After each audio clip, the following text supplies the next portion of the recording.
امام فرماتے ہیں کہ اگر اللہ کی معرفت چاہتے ہیں پھر صوفیوں کے پاس بیٹھ. پھر کس کے پاس بیٹھ؟ صوفیوں کے پاس بیٹھ.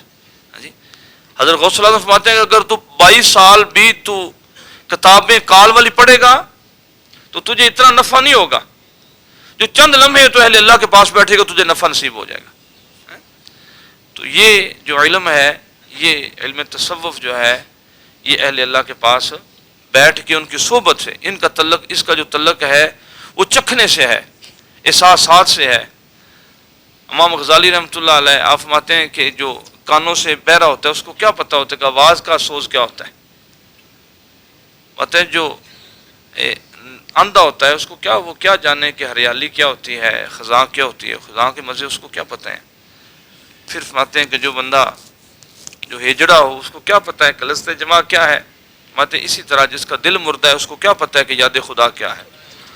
جی نبی صلی اللہ علیہ وسلم محبت کیا ہے. اس میں تو یہ جو چیز ہے، جو علم ہے، یہ بندے سے جدا نہیں ہوتا، اور اس کا حاصل کرنا جو ہے فرض عین ہے.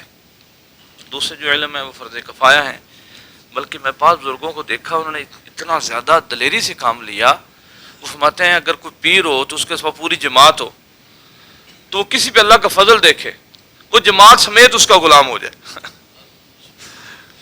اس معاملے میں نہ پڑا رہے کہ یار میں تو بڑا پیر ہو گیا ہوں، اب میرے اتنے مرید ہیں، ہلکا باپ ہے نا. فرماتے ہیں کس پہ اللہ کا فضل دیکھے، جس طرح کہ پیر میر علی شاہ صاحب رحمۃ اللہ علیہ، آپ عالم تھے، سیدزادے تھے، اولاد رسول سے تھے، حضور غوث پاک کی اولاد میں سے تھے، اللہ کے ولی تھے. اس دور میں جتنے علوم تھے اس کے بڑے ماہر تھے. جب کسی کو کوئی مسئلہ ہوتا تو بڑے جو لوگ ہوتے ہیں ان کی نگاہ جو ہے پیر میر علی شاہ صاحب کی طرف جاتی کہ یار یہ بندہ جو ہے یہ بات کرے، یہ پوچھے، یہ سے بات ہو. تو آپ نے جب اللہ کا فضل جٹ کے پاس دیکھا تو پھر ان کی بارگاہ میں پہنچ گئے. پہلے ماموں کے مرید تھے سلسلہ قادریہ شریف میں.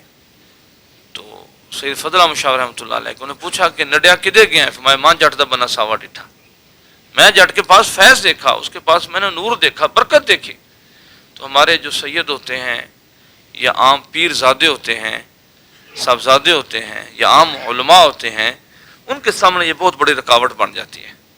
وہ کہتا اب یار میں مفتی ہو کے تو فلاں بندے کے پاس بات تو ٹھیک ہے پر نہ جو ہے نا وہ معاملات جو ہیں وہ خراب ہوں گے. یا پیر جو ہوتے ہیں وہ کہتے ہیں آپ دیکھیں ہم تو بڑا اور معاملہ وہ اصلاح کی طرف نہیں آتے. یا اکثر سیدزادے جو ہوتے ہیں وہ کہتے ہیں ہم خود سید ہیں، اولاد رسول سے ہیں، ہمیں کیا ضرورت ہے. ضرورت ہر بندے کو ہوتی ہے. تو اس چیز کا علم حاصل کرنا، علم باطن حاصل کرنا، یہ فرض عین ہے. دوسرا جو ہے فرض کفایہ ہے. مثال کے طور پہ پوری برادری میں ایک بندہ جانے کہ میراث کا علم، جب کوئی فوت ہو تو وہ بیٹھ کے کرے جناب یہ مسئلہ ہے. یا کوئی مسئلہ بن گیا تو ایک عالم کے بندہ ہمارے پاس جائے، وہ بتائے یہ مسئلہ ہے، یہ مسئلہ ہے. تو یہ جو دوسرا فرض ہے جس کو ہم یہ علم جو ہے جس طرح نماز ہے، نماز فرض ہے بندے پہ، اب نماز کے متعلق علم حاصل کرنا بھی فرض ہے. تو یہ جو علم ہم حاصل کر رہے ہیں صوفیاء، یہ ہر بندے پہ وما خلقت الجن والانس الا لیعبدون، ہر بندے پہ یہ فرض ہے کہ وہ عبادت کا علم سیکھے. قاضی ثناء اللہ پانی پتی رحمۃ اللہ فرماتے ہیں وما خلقت الجن والانس الا لیعرفون. کئی بندے ہمیں وہ بندے پوچھتے ہیں جو جنہوں نے درس نظامی کیا ہوتا ہے، وہ پوچھتے ہیں کہ یار آپ کی محفلوں میں یہ کیا ہوتا ہے، یہ کیا ہوتا ہے، یہ رونا، یہ دوڑنا، یہ بندہ تڑپنا، یہ کیا ہوتا ہے. حالانکہ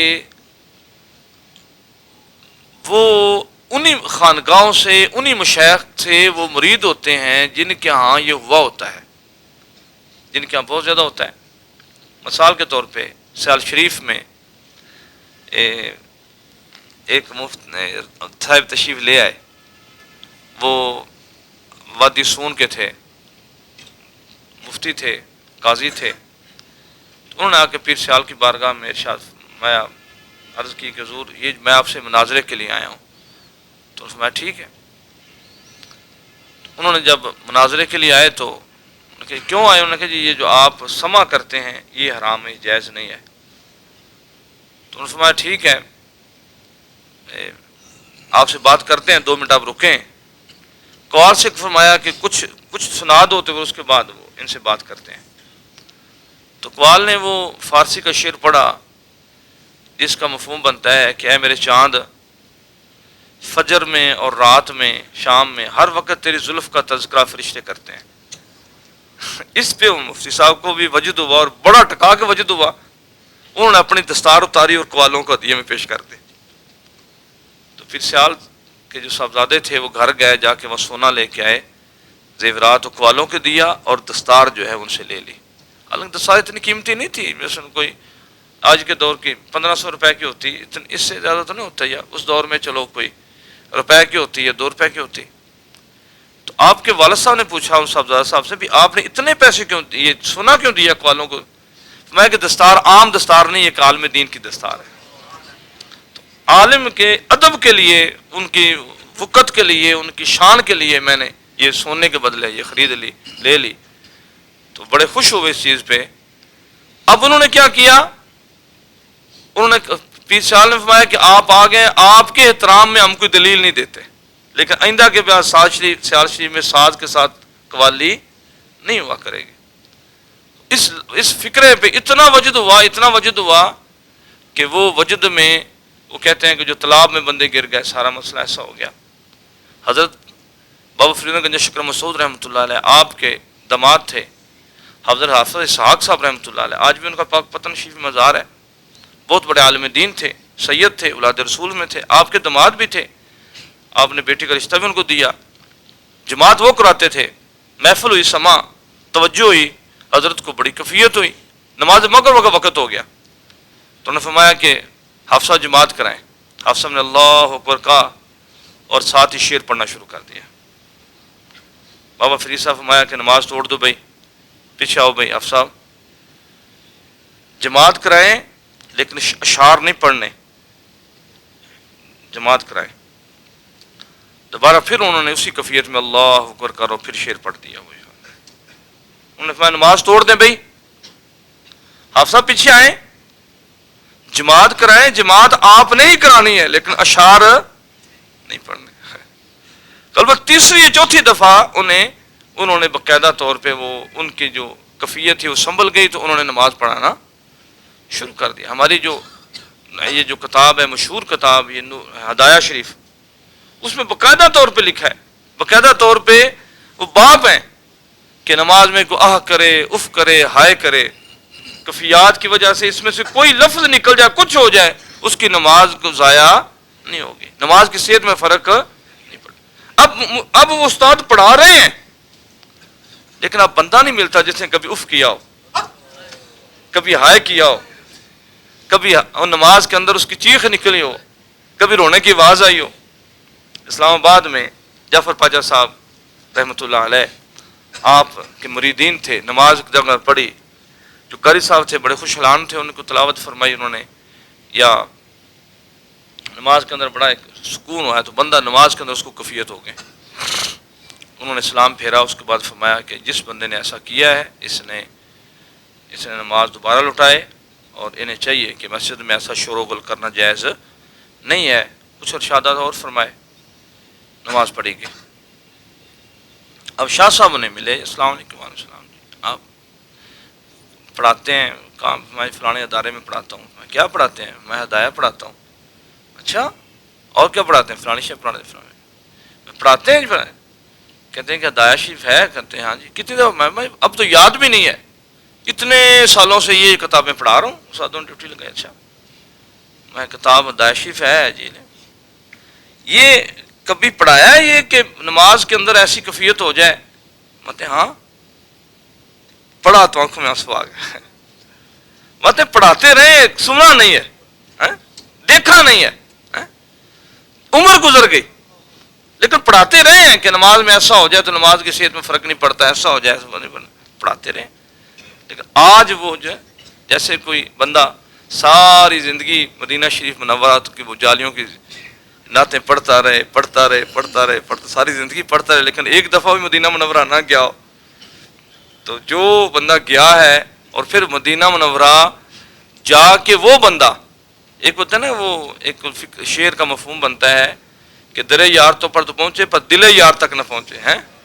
اب مدینہ منورہ بھی ہر بندے کی جانے والی وہ کیفیت تو نہیں ہوتی نا.